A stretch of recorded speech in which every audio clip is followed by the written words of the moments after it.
Hello दोस्तों, स्वागत है आपका अपने YouTube channel defence study railway पे। तो दोस्तों ये है कि आज मैं आपको यहाँ पे यूपी ट्रिपल एससी पट एग्जाम से रिलेटेड आपको आज मैं यहाँ पे जीके क्वेश्चन कराऊंगा। ठीक है, यहाँ पे आपको जीके के एक स्टैटिक जीके और टॉपिक वाइज देखने को क्वेश्चन मिलेंगे। एक एक क्वेश्चन आपको टॉपिक वाइज क्वेश्चन देखने को मिलेंगे और बहुत ही इंपॉर्टेंट क्वेश्चन है। वीडियो पूरा देखिएगा।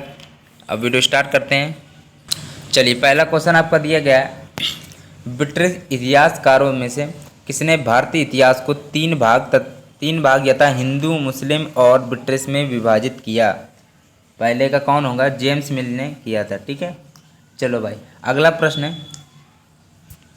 है प्रभाकर वर्धन वंश का पहला राजा कौन शासक था? कहाँ का मतलब शासक था? तो बताइए जरा क्या होगा। दूसरा नंबर प्रश्न है तो थानेश्वर का था। ठीक है, पानीपत की दूसरी लड़ाई किस वर्ष लड़ी गई थी? तीसरा नंबर प्रश्न है, अब बताइए राइट ऑप्शन फिर क्या होगा। 1556 ईस्वी में लड़ी गई थी। तो पूरा देख लेते हैं। 7 अक्टूबर को 1556 ईस्वी में लड़ी गई थी। ठीक है, और किसमें? मुगल बादशाह अकबर। ठीक है, अकबर के बीच में, वह आप कह सकते हैं हेमू के बीच में। ठीक है, चलो भाई इतना तो आपको आना ही चाहिए, इंपॉर्टेंट थी। और ये कि पहली लड़ाई आपकी कब हुई थी? 1526 है। दूसरी आपकी 1556 जो आपको बता दिया। तीसरी 1761 ईस्वी में हुई थी।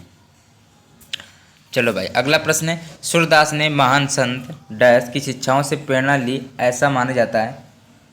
चौथा नंबर प्रश्न है तो वल्लभाचार्य। ठीक है, सूरदास ने महान संत वल्लभाचार्य की शिक्षाओं से प्रेरणा ली ऐसा माना जाता है। ठीक है, पांचवा नंबर प्रश्न है, परिपक्व हड़प्पाई सभ्यता तथा हिंद सिंधु घाटी सभ्यता के अधिकतर स्थल डैश के आर्द्र तल के साथ साथ पाए जाते हैं।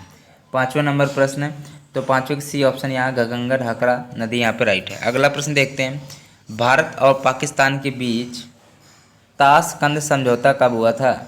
छठा नंबर प्रश्न है तो 1966 ईस्वी में हुआ था। ठीक है, चलो भाई अगला प्रश्न है, 1917 ईस्वी में चंपारण सत्याग्रह आपका 1917 में हुआ था, किस राज्य में प्रारंभ किया गया था? सातवां नंबर प्रश्न है तो बिहार राज्य में कराया गया था। ये पहले वीडियो में भी मैंने आपको बताया था। तो इससे यदि आपने इसके पहले वीडियो भी नहीं देखे, काफ़ी तो करा चुके हैं यूपी ट्रिपल एससी पट एग्जाम से रिलेटेड, उसको भी देखिएगा। एसएससी जीडी, एसएससी सीजीएल और रेलवे ग्रुप डी, एनटीपीसी सब देख सकते हैं मेरे चैनल पर। अगला प्रश्न है 8वां नंबर है, गांधी जी और उनके निकायों से जुड़ाव के संबंध में निम्नलिखित में से कौन सा कथन असत्य है? कौन सा असत्य है? 8वां नंबर प्रश्न है, देखो, वे कृषि आयोग के सदस्य थे, भाई गलत है। वे केंद्रीय विधानसभा के सदस्य थे, गलत है। वे संविधान सभा के सदस्य थे, ये सब तो कुछ थे नहीं ना भाई, कहाँ ये सब कुछ थे? तो ये सभी आपके जो है पहला, दूसरा, तीसरा आपका एक प्रकार से गलत है, मतलब ये सभी आपके गलत हो जाएंगे। अगला प्रश्न है 9वां नंबर है, अमृतसर में जलियांवाला बाग कुख्यात जनसंहार किस दिन घटित हुआ? 9वां नंबर प्रश्न है तो 13 अप्रैल को 1919 में घटित हुआ था। ठीक है, चलो अगला प्रश्न है, आर्य समाज की स्थापना किसने की थी? 10वां नंबर प्रश्न है तो आर्य समाज की स्थापना किसने की थी? बताओ भाई जरा। तो स्वामी दयानंद सरस्वती जी ने की थी। ठीक है, आर्य समाज की स्थापना स्वामी दयानंद सरस्वती जी ने की थी। अगला प्रश्न है, वर्ष 2011 में भारत की कुल जनसंख्या में अनुसूचित जनजातियों का प्रतिशत क्या है? 11वां नंबर प्रश्न है तो 8.61% है। ठीक है, चलो भाई अगला प्रश्न है, लिखा क्या है? 12 नंबर है, निम्नलिखित में से कौन सी दाईं ओर से आकर मिलने वाली गंगा की सहायक नदी नहीं है? तो जो है उसको देख लेते हैं पहले। ठीक है, उसको देख लें। चंबल है, सोन है, सिंध है, लेकिन कोसी नहीं है। ठीक है, और ये बिहार का शोक भी कहते हैं कोसी को, कोसी नहीं, वैसे डी ऑप्शन यहाँ पर राइट ऑप्शन है। अगला प्रश्न, चलो अगला प्रश्न यहीं पे है। ठीक है, एक मिनट रुकिएगा। हाँ, अब देखते हैं, बंगाल की खाड़ी में जल की निम्न लवणता डैश के कारण होती है? 13 नंबर प्रश्न है तो वो नदी के जल का अंतर श्रवण। अगला प्रश्न देखते हैं, सर्दी में किस रबी फसल की बुआई की जाती है सर्दी में? ठीक है, 14 नंबर प्रश्न है तो यहाँ पे गेहूँ की। ठीक है, रबी फसल गेहूँ है। अगला प्रश्न है, देखते हैं, देखो, भूमध्य रेखा के समांतर काल्पनिक रेखाएं क्या कहलाती हैं? 15 नंबर प्रश्न है, राइट ऑप्शन इसका ए पार्ट है। भूमध्य रेखा के समांतर काल्पनिक रेखाएं आपकी अक्षांश रेखाएं कहलाती हैं। निम्नलिखित में से कौन सा विभाग भारत की जीडीपी की गणना करता है? तो बताइए, केंद्रीय सांख्यिकी कार्यालय होता है जीडीपी, ठीक है। तो 16 का डी ऑप्शन है इसे, केंद्रीय सांख्यिकी कार्यालय आपका CSO होता है, सॉरी, ठीक है। अगला प्रश्न है, निम्नलिखित में से कौन सा राज्य केसर का सबसे बड़ा उत्पादक है? 17 नंबर प्रश्न है। केसर का सबसे बड़ा उत्पादक आपका जम्मू कश्मीर है, ठीक है। 18 नंबर क्वेश्चन है, भारतीय अर्थव्यवस्था के संदर्भ में निम्नलिखित में से कौन सा माध्यमिक क्षेत्र के अंतर्गत आता है? 18 नंबर प्रश्न है, चारों ऑप्शन को देखिए। तो यहाँ पे उद्योग है जो क्षेत्र के अंतर्गत आता है, ठीक है। अगला प्रश्न है 19 नंबर है, किसी विशेष वित्तीय वर्ष के लिए केंद्र सरकार का बजट घाटा किसे प्रदर्शित करता है? 19 नंबर प्रश्न का सी ऑप्शन, वह धनराशि जो सरकार को उधार लेनी पड़ती है। सी ऑप्शन राइट है। अगला प्रश्न देखते हैं, देखो क्या लिखा है, भारत में विमुद्रीकरण की गई मुद्रा देश के कुल नगद मूल्य का कितना प्रतिशत है? 20 नंबर का ए पार्ट है, वैसे 86%। भाई पढ़ लेना, सारे इंपॉर्टेंट है, पहले ही बता दे रहे हैं। 86% है। लाहौर उच्च न्यायालय की स्थापना किस अधिनियम के अंतर्गत हुई थी? 21 नंबर प्रश्न है। तो लाहौर उच्च न्यायालय की स्थापना तो भाई 1919 में GOI के अधिनियम में हुई थी, ठीक है। 21 का ए पार्ट राइट है, GOI, ठीक है।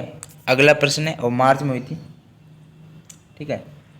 21 मार्च, अगर ज़्यादा डेट में आया तो 21 मार्च 1919 को हुई थी। अगला प्रश्न है 22 नंबर प्रश्न है, स्वतंत्रता के तुरंत पश्चात किसे भारत की संविधान सभा का अस्थायी, तो बताइए क्या हो सकता है अस्थायी, समझ गए होंगे।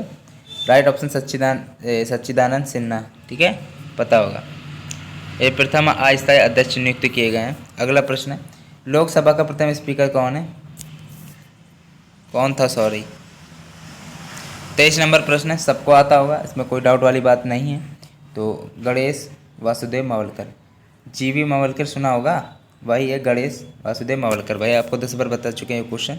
24 नंबर प्रश्न है, निम्न भारतीयों में कौन न्याय के अंतर्राष्ट्रीय न्यायालय का एक न्यायाधीश नहीं था? 24 नंबर प्रश्न है, KN वांचू, ठीक है। 25 नंबर प्रश्न है, निम्नलिखित में से कौन सा अनुच्छेद प्रावधान करता है कि जो राज्य धर्म है और वंश, लिंग, जाति, उत्पत्ति के स्थान के आधार पर किसी नागरिक को वंचित नहीं करेगा? 25 नंबर प्रश्न है।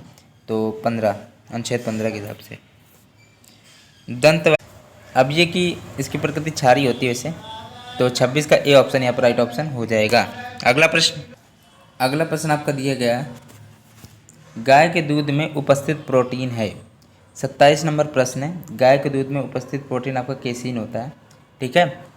चलो भाई, आप छोटा सा एक काम कर देना, 28 नंबर क्वेश्चन पहले बताने से पहले देखो भाई, एक मिनट लगेगा बताने में। देखो डिस्क्रिप्शन में आपको लिंक मिल जाएगी, इसी वीडियो के डिस्क्रिप्शन में नीचे आपको लिंक ऐसे मिल जाएगी, ठीक है, जहाँ वो लिखा रहेगा UP SSC, उसी में क्लिक करेंगे तो नीचे आपको लिंक मिल जाएगी मेरी सेकंड चैनल, ठीक है। वहाँ लिखा होगा माय सेकंड चैनल, और वहाँ पर लिंक है लिखा होगा, उसके नीचे लिंक लिखी होगी। मेरे सेकंड चैनल का नाम क्या है, सुन लो, डिफेंस स्टडी है, और लिंक मिल जाएगी, उसमें क्लिक कर लीजिएगा, और हो सके तो प्लीज़ सब्सक्राइब जरूर कर लीजिएगा, ठीक है। सब्सक्राइब प्लीज़ कर लीजिएगा, उसमें मैंने 1000 वीडियो पढ़ा चुके हैं, तो सब्सक्राइब जरूर करिएगा।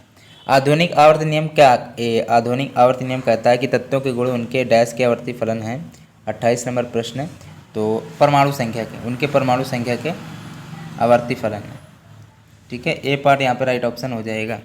अगला प्रश्न है, देखो एक गोलाकार दर्पण है, ठीक है, एक गोलाकार दर्पण और पतले गोलाकार लेंस दोनों को ही फोकस दूरी 25 सेंटीमीटर है। दर्पण और लेंस डैश होने की संभावना है। तो 29 नंबर प्रश्न है, तो बताइए क्या होगा, तो फिर वो क्या होगा, दर्पण अवतल लेंस होगा और आपका उत्तल लेंस भी होगा, ठीक है। चलो अगला प्रश्न है, सेल में विभवांतर है जो किस इकाई में मापा जाता है? विभवांतर है तो सबको आता होगा भाई, वोल्ट में, ठीक है, वोल्ट में मापते हैं ना विभवांतर आपका।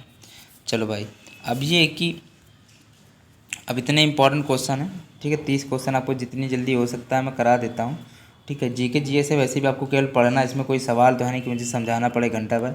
अब अगर ये है कि वीडियो यदि अच्छा लगा हो तो लाइक जरूर करिएगा, चैनल को सब्सक्राइब नहीं किया तो कर लीजिएगा, एक छोटा सा काम कर दीजिएगा, डिस्क्रिप्शन पर लिंक है उसको, मैं सेकंड चैनल डिफेंस स्टडी को सब्सक्राइब जरूर कर लीजिएगा।